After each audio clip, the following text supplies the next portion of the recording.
Con thấy ở đâu không?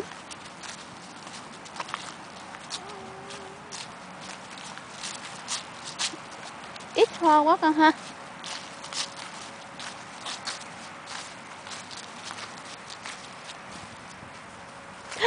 Đâu kia kìa, đâu kia kìa, đâu kia kìa, đâu kia kìa. Thấy chưa?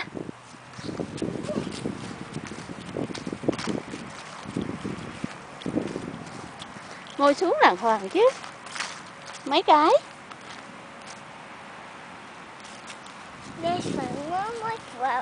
Chứ cái quên mô hoài vậy.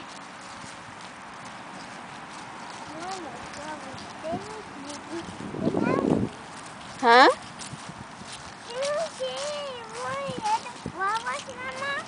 Không.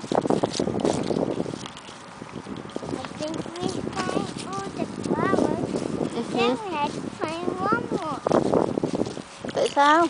Because the flower is so young, and I really want more.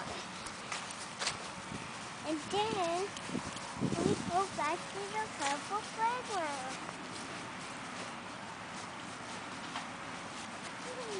Hết rồi con ha. Hết hoa rồi. Con có nhiều nơi tay rồi. Ah yes. Ngồi xuống, ngồi xuống. Thôi đừng ấy nè, để chỗ cho Little Bird nha. Đó là thức ăn của Little Bird á ha. That is really good. Yes.